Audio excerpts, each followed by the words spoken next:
50,000 because dito sa mga previous value niya. Alright, and kung maaabot niya yan, hopefully bago matapos tong 2023, that is almost 15% pa. Alright, and para makita natin yung support area niyan, since fundamental ngayon ng mga news ngayon ay magaganda. Okay, pero syempre ang market naman ay hindi hindi pure dire-diretso. Minsan nagkakaroon ng correction yan. Okay, kaya silipin din natin. Okay, punta tayo sa lower time frame, at least 4 hours. Okay. So ito guys, linya na ito, nilagyan ko siya ng araw kasi sa 1-day time frame merong bullish divergence yan. Pwede nyo silipin din. Okay. Alright, dito pwedeng pwedeng double bottom if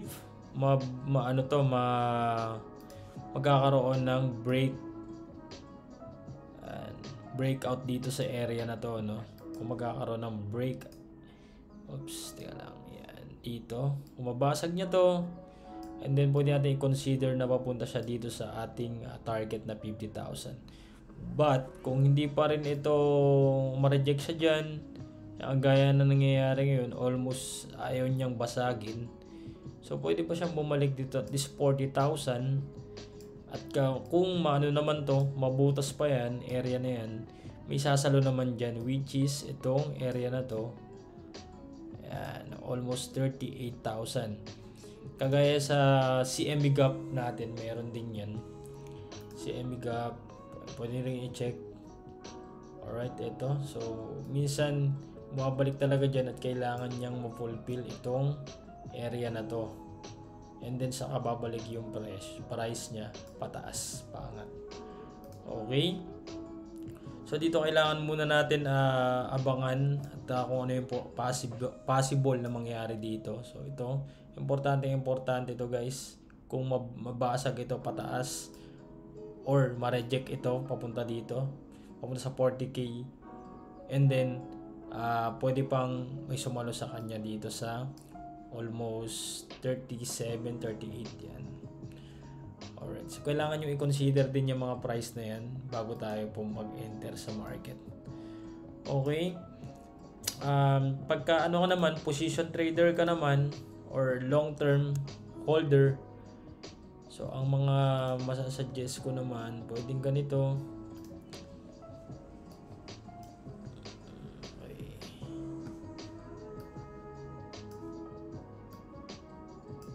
Nilagyan ko na ng mga percentage yan. Itong area na to is almost 20,000 almost 1 million sa pera natin. And at the same time, itong area na to, sinet ko to based dito sa inakitang market sa previous halving noong 2020. Okay, dito almost 459%. So kinloan ko lang yan papunta dito.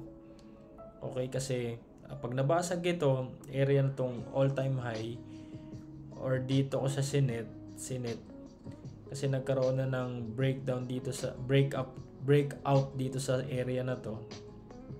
So naglagay na ako dito ng clone nitong area na to.